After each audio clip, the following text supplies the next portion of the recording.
Salut à tous, bienvenue sur la chaîne.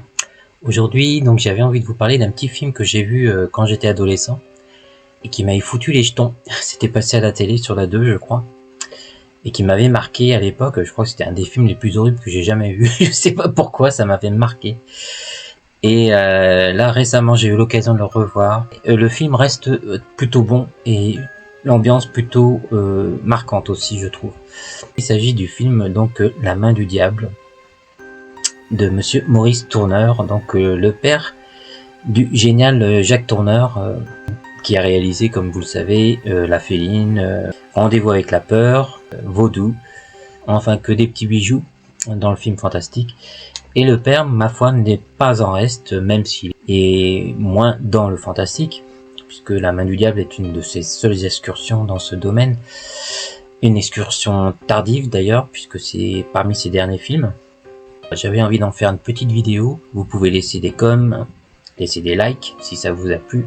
Ça fait toujours plaisir. Je vous souhaite un bon visionnage. Je vous dis à bientôt sur la chaîne si vous le souhaitez. Salut!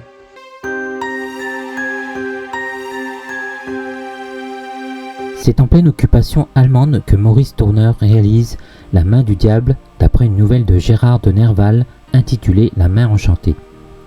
L'histoire est une adaptation contemporaine du récit écrite par Jean-Paul Le Chanois. Ce dernier est un réalisateur de nombreuses productions, dont la célèbre adaptation des Misérables en 1958 avec Jean Gabin et Bourvil. Le film est réalisé sous la houlette des studios français financés par les nazis Continental Films, chapeauté par Goebbels lui-même.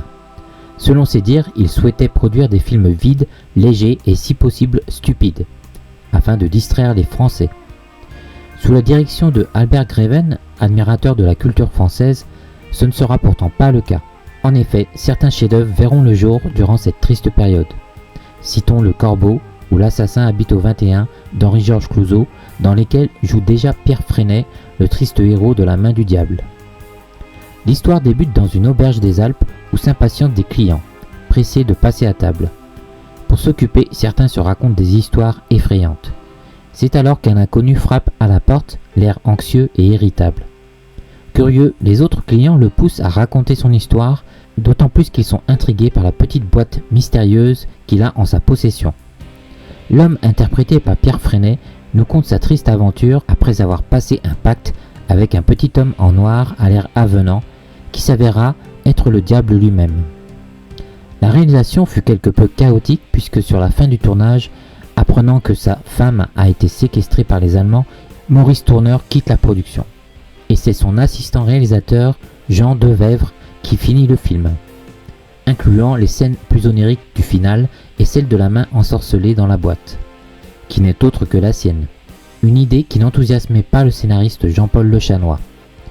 Jean Devèvre était d'ailleurs un résistant infiltré dans les studios Continental et sera évoqué par le réalisateur Bertrand Tavernier dans son laissez-passer.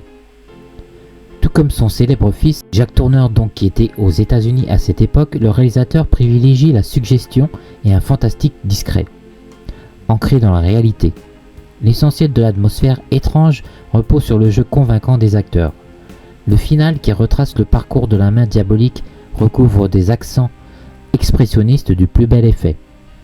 On appréciera l'ambiance à la fois conviviale et inquiétante des scènes dans l'auberge qui peuvent rappeler la célèbre scène de l'ouverture du Loup-garou de Londres.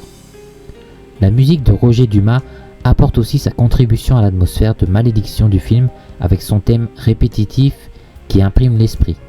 Notons qu'il s'agit selon certaines sources du 94e film de Maurice Tourneur qui a pas mal tourné à l'époque du muet et aux États-Unis notamment. La Main du Diable est un de ses derniers films, même s'il n'a pas apporté autant au cinéma fantastique que son génial fils. Cette incursion marque les esprits autant thématiquement que sur sa forme. Même si l'apport de Jean Devèvre n'est pas à négliger, il nous offre un petit film atmosphérique hors du temps, tel un épisode de la 4ème dimension, servi par des acteurs stars de l'époque, tous excellents. Faites-vous plaisir en revoyant ce petit bijou, vous ne serez pas déçus. J'en mettrai ma main à couper. Ou pas. Bon film à vous.